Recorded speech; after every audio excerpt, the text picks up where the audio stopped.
La religión ha sido parte de las personas por siglos. Desde sus acciones hasta sus valores y la socialización, todo ha sido en base a la misma, pero muchos nos podemos preguntar cómo esto influye en nuestra profesión. En este caso vamos a hablar sobre la arquitectura y cómo la religión influye en la actualidad de la arquitectura. Tanto en la actualidad como en el pasado, la religión ha sido un puente para la creación de espacios de reflexión, de conexión espiritual y emocional. Estos espacios buscan generar contemplación y silencio. La arquitectura contemporánea no solamente crea iglesias monumentales, sino crea espacios donde la luz natural, la acústica y el vacío espacial te llevan a conectar con tus creencias y vivir una experiencia espiritual. Y muchas veces los espacios creados provocan una sensación de trascendencia, tanto para los creyentes como para los no creyentes. Y esto es lo que es muy importante en la arquitectura al crear este tipo de espacios.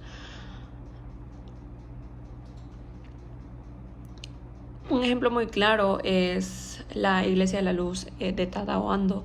Este es un arquitecto que no es católico, está más enfocado al budismo zen, y él logró tener el uso de la luz y del vacío para crear una sensación inigualable de conexión espiritual. Y muchos de los que llegan a visitar esta obra relatan que a pesar de no ser creyentes, sienten una conexión espiritual debido a la percepción del espacio. En la actualidad, la arquitectura religiosa ha impulsado nuevas formas de organización espacial, de pensar en el diseño simbólico y la relación de la comunidad con los edificios. Es muy cierto que en la antigüedad y la actualidad las iglesias, los santuarios todavía sirven como hitos de la ciudad, lo cual esto llega a dar una configuración muy predeterminada de las ciudades y de cómo éstas funcionan en torno a estos hitos, por lo que siempre que hay un hito religioso, ya sea una iglesia o un santuario, puede haber espacios públicos.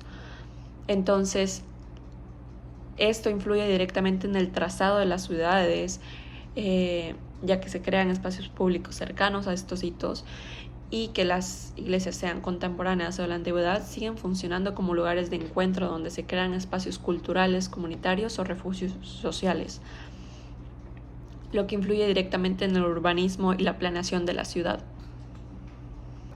Seguimos con las personalidades que han transformado los espacios religiosos. Uno de ellos está Tadao Ando, como mencionaba anteriormente, está enfocado más en el budismo zen y la contemplación japonesa, pero esto no le excluye de poder crear espacios que sean para otras religiones, y esto es lo que lo hace interesante, que mediante su religión, que es el budismo zen, logra transmitir los espacios de contemplación a cada religión. Y esto lo hace mediante los materiales, la sensación del vacío, y al final crea una experiencia sensorial no solo para los creyentes, sino una experiencia sensorial universal para todos. Otro de los arquitectos es Peter Zumthor. Está muy reconocido por sus libros y su trabajo arquitectónico, y busca llevar el silencio y la percepción corporal, así como Tadao Ando. El conectar con tus otros sentidos y no con la vista, hace que su trabajo sea una experiencia meditativa muy intensa, como lo es la capilla de Brother Claus en 2007, y demuestra que la arquitectura puede generar trascendencia mediante materiales, sonido, temperatura y texturas. Y este es un lugar donde conectas contigo mismo y con lo demás. Y por último, Louis Kahn, quien diseña espacios no solamente funcionales, sino que transmitan un significado existencial.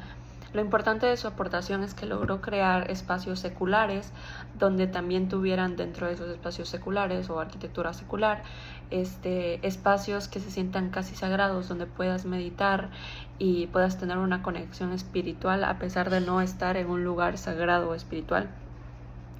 La religión y arquitectura del siglo actual ya no solo se reduce a iglesias y templos, sino se extiende a la creación de espacios seculares, como hablaba anteriormente, donde puedas sentirte en una experiencia más sensorial y profunda como ser humano, sin necesariamente ser un lugar sagrado. Muchas de las obras contemporáneas, ya sean espacios públicos o casas o plazas, logran encontrar como los espacios religiosos antiguos, la calma y el silencio. y la conexión emocional, por lo que en la actualidad podemos decir que la arquitectura está estrechamente conectada a la espiritualidad y cómo el ser humano percibe el espacio más allá de los ojos. Los elementos religiosos que llevaría a mi vida personal serían el silencio y la contemplación, ya que considero muy importante meditar y visualizar nuestras metas, y eso se logra mediante el silencio y la contemplación. Y en caso de la vida profesional, creo que llevaría el sentido de comunidad que tiene la religión, ya que es muy importante crear espacios que no solo sean para las personas que lo habitan, sino que también para las personas que lo rodean, así creando un sentido de pertenencia en las personas. Como conclusión, considero que aunque no lo creamos, la religión tiene un gran peso en nuestras creaciones como arquitectos, y es muy importante que tomemos elementos claves más allá de una vivienda o un lugar, y que se pueda sentir parte de él y que pueda contemplar la persona, el lugar donde está. Meditar y estar en contacto con su lado espiritual es muy importante para las personas que habitan los lugares. Y esto no necesariamente tiene que ser una iglesia, sino que tiene que ser desde el rincón más pequeño, que puede ser su casa. Gracias.